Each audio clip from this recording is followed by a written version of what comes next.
My friends, in today's gospel, the Lord sends out the 72 to do his work and to preach the gospel. And that is, if I may, a challenge for you and me.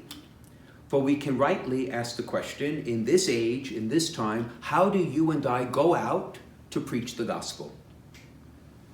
Now, for myself, I have the great privilege and the great honor to formally preach the gospel at the celebration of the Eucharist.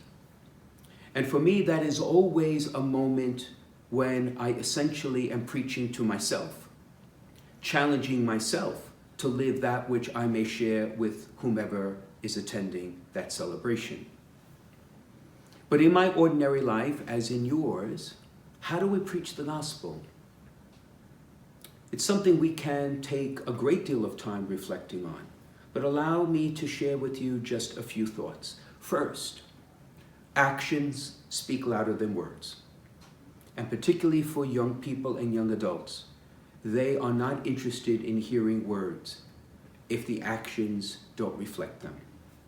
So you preach the gospel if you and I live a life of integrity.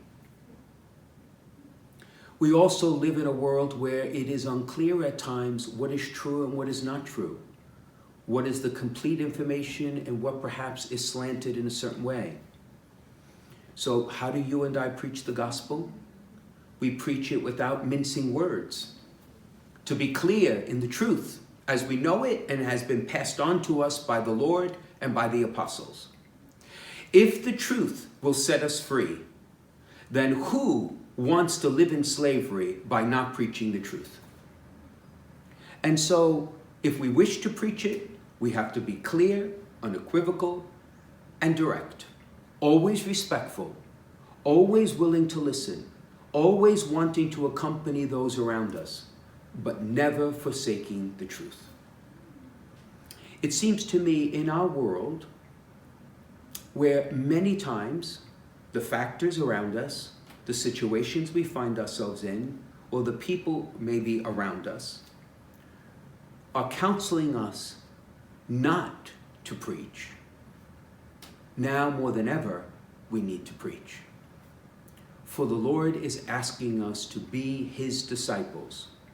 So let us be among those 72 and go out and preach fearlessly wherever it may take us.